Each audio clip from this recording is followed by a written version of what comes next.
On est tellement loin de la réalité que l'on peut qu'ironiser sur ceux qui reprochent aux Russes leur forte propension à la propagande. Les faits sont têtus et méritent d'être connus afin que l'opinion soit éclairée.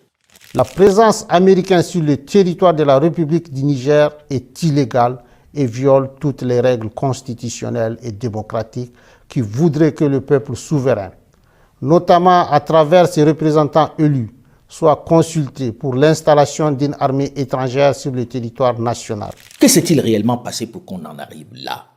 Une délégation de l'administration américaine composée de hauts dignitaires débarque à Niamey, en ignorant superbement toutes les règles diplomatiques qu'impose ce type de déplacement.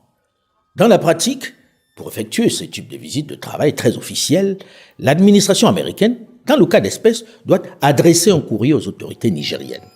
Mais sur ce coup, les États-Unis ne s'encombrent même pas de ce type de détails. Sous la forme, l'arrivée de la délégation américaine n'a pas respecté les usages diplomatiques.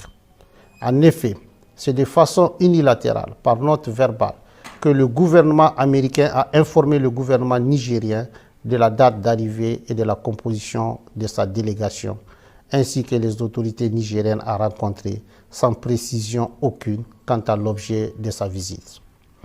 C'est donc par courtoisie et suivant nos traditions millénaires d'accueil et d'hospitalité que le gouvernement a reçu la délégation américaine. La délégation qui est presque rentrée par effraction au Niger sous embargo exige aussitôt de rencontrer le président de la République, le général Abdourahmane Tiani. Ils n'ont pas rendez-vous avec lui, mais ils sont les États-Unis d'Amérique. Ils ont l'habitude que cela se passe comme ça. Ils savent qu'ils sont en terrain conquis et que le président va céder à cette exigence. Il en a toujours été ainsi. Les présidents africains reçoivent toujours avec tous les honneurs, toute déférence, les secrétaires d'État, les sous-secrétaires d'État et autres responsables des institutions américaines qui effectuent le déplacement. Seulement, ce qu'ils ignorent, c'est que les temps ont changé, que l'Afrique de Papa est en pleine mutation. Par politesse, le président de la transition, Tiani, demande à son premier ministre, Lamine Zen, de recevoir cette délégation américaine.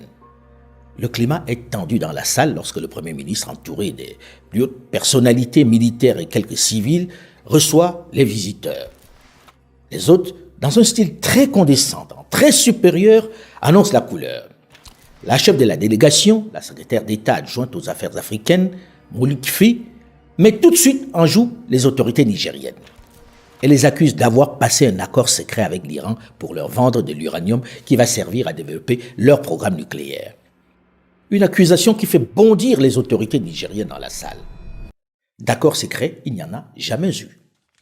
Le gouvernement tient à porter à la connaissance du peuple nigérien et de tous les peuples de la communauté internationale qu'il n'a jamais signé d'accord secret avec ses pays partenaires. Tous les accords signés par le Niger depuis l'avènement du Conseil national pour la sauvegarde de la patrie respectent le droit international et les règles de transparence. C'est pourquoi le gouvernement du Niger rejette les allégations mensongères de la chef de la délégation américaine consistant à soutenir qu'il aurait signé un accord secret sur l'uranium avec la République islamique d'Iran.